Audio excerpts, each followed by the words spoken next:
वृंदावन बिहारी लाल की। चलते हैं पूज्य महाराज श्री की ओर।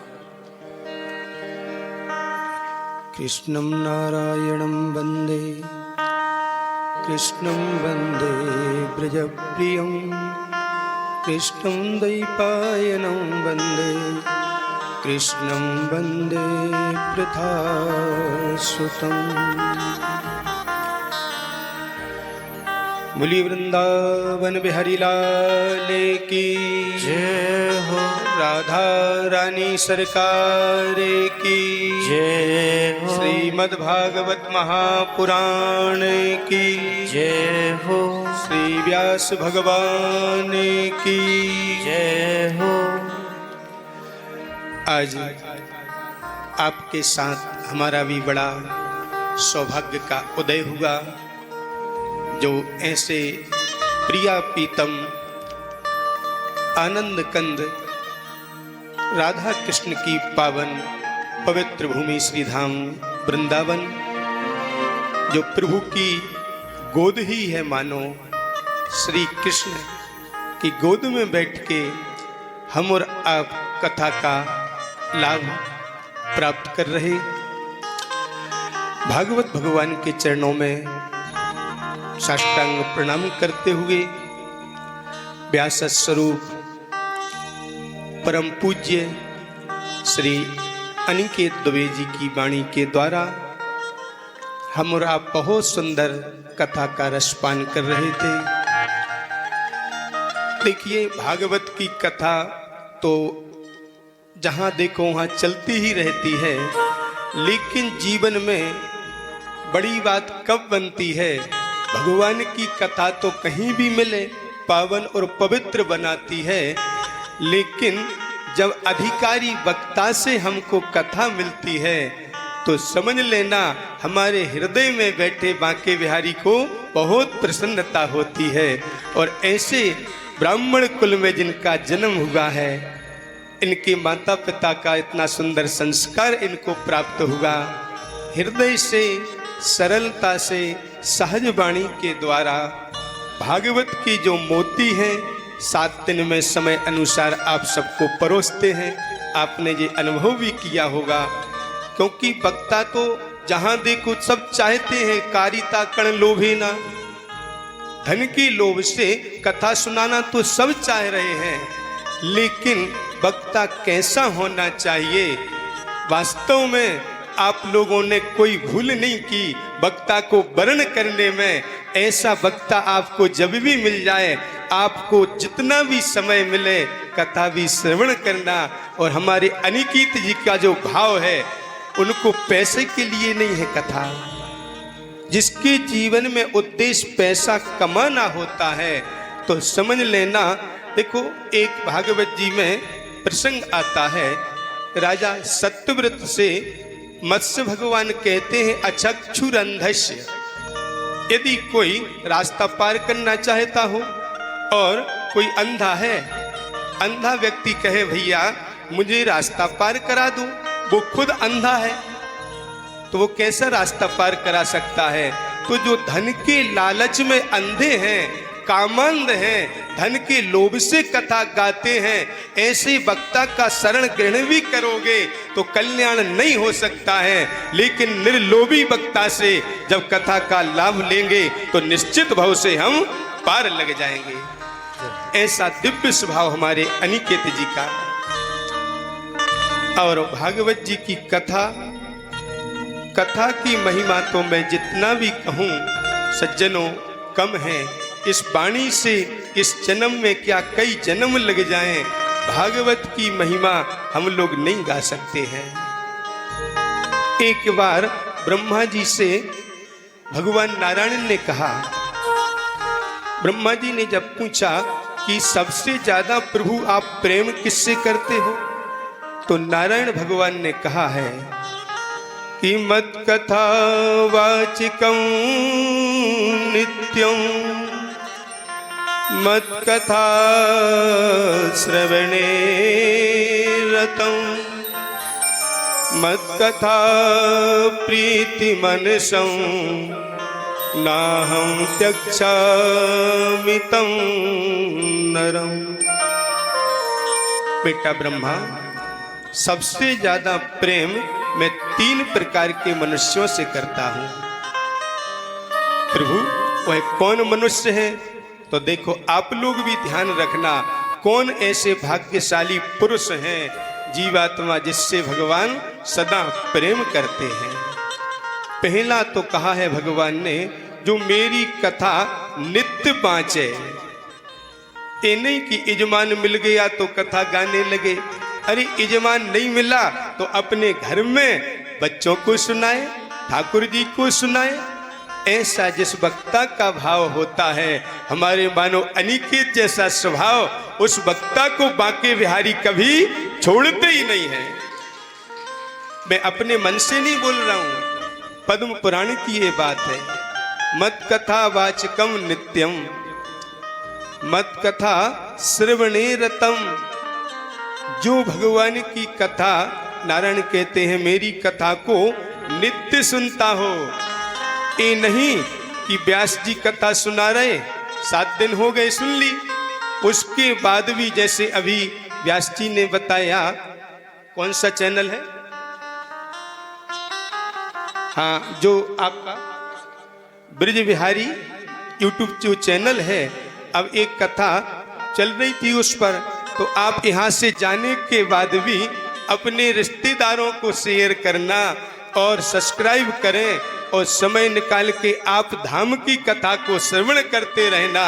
तो भगवान कहते हैं, जो मेरी कथा नित्य श्रवण करता है, चाहे किसी भी साधन के द्वारा करे, तो वह मनुष्य को भी मैं कभी त्याग सकता नहीं हूं, सदा उसके साथ रहता हूं। तो बांके बिहारी आपसे भी बहुत खुश हैं जो आप लोग श्री धाम वृंदावन में आए। और तीसरी बात, मत कथा प्रीति मनसम। भगवान कहते हैं, कथा गाता है अच्छी बात है, मुझे प्रिय है, कथा श्रवण करे वो भी बहुत प्रिय है, लेकिन किसी कारणवश कोई नहीं आ सका या कोई कथा नहीं श्रवण कर सका, पर मन से कथा वाचक का और कथा कराने वाले का तो सहयोग करता है, मन से हमारी कथा से प्रेम करता है, उस मनुष्य को भी मैं कभी त्यागता नहीं हूं। सबके ऊपर प्रभु कृपा बरसाते हैं। और श्री धाम वृंदावन में हम लोग आए, आप जबलपुर से, तो भगवान तो यही कहते हैं कि यत्रा प्रविष्टो सकलोपि जंतु।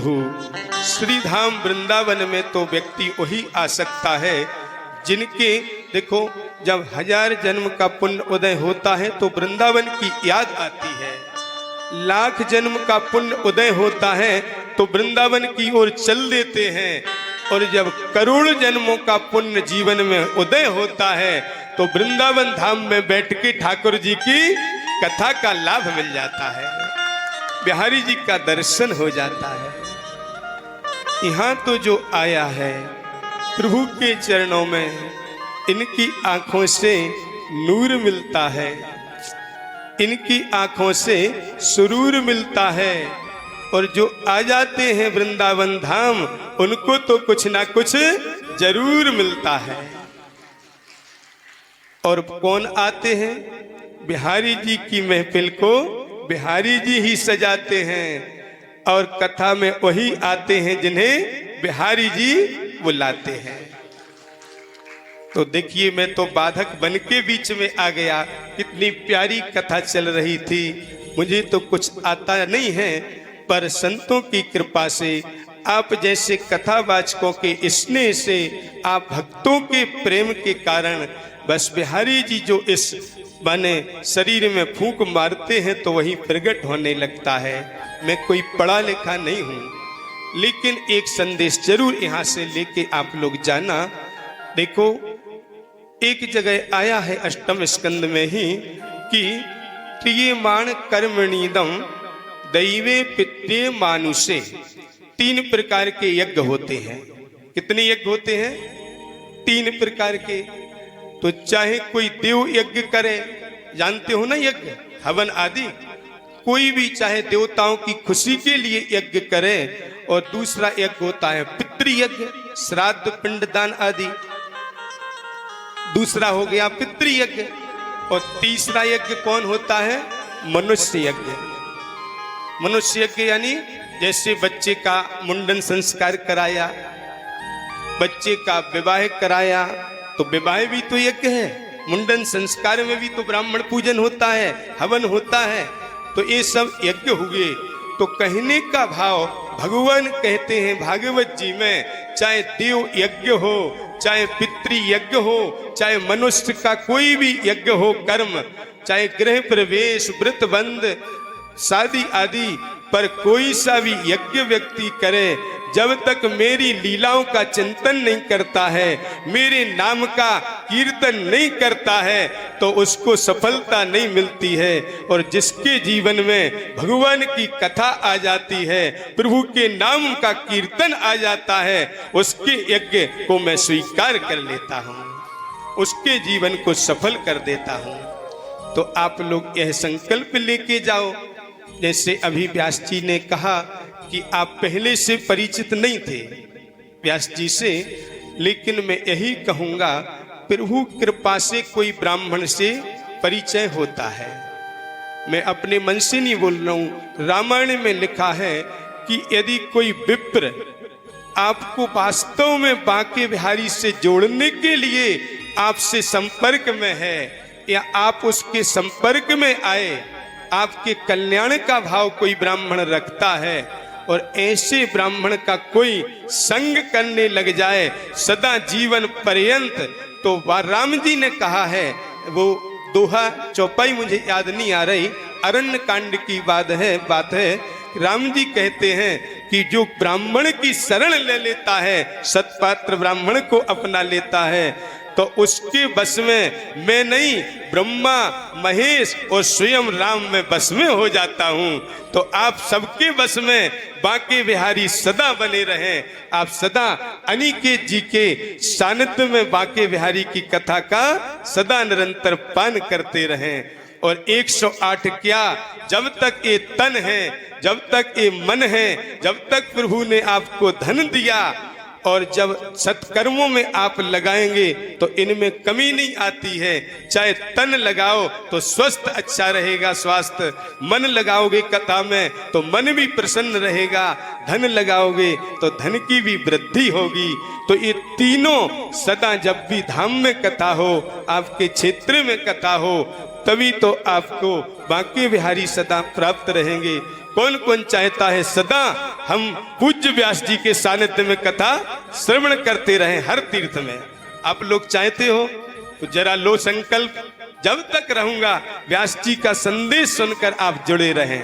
दोनों हाथ उठा के बोलो ना, श्री राधे राधे।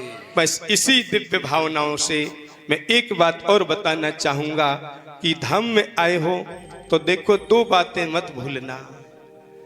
जितना हो सके तो अब यहाँ से यही संकल्प लेके जाना कि अपने घर में जहाँ भी व्यस्त रहो, चाहे खेती में, दुकान में, बच्चों में, पर भगवान के नाम का निरंतर स्मरण करते रहना, और बड़ों को और अपने माता पिता को सदा प्रणाम करते रहना।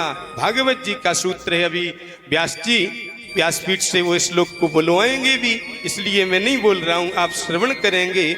उस श्लोक का यही भाव है कि आप यदि जीवन में प्रणाम करते रहे बड़ों को और प्रभु के चरणों में झुकते रहे, तो जीवन में जितने कष्ट हैं सब कष्टों से आप मुक्त हो जाएंगे, और भगवान का नाम जपते रहे तो निष्पाप हो जाएंगे और सदा बांके बिहारी के हो जाओगे।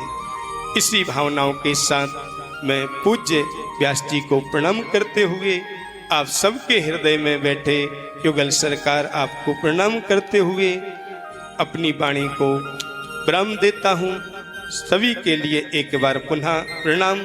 जो भी मंचस्थ संगीत बंधु, विप्र देवता और जो भी मेरी आवाज को सुन रहे हो, सभी को बंदर, सभी को बंदन, सभी को प्रणाम। और प्रेम से एक बार सभी बोलेंगे, जय श्री राधे, जय श्री राधे।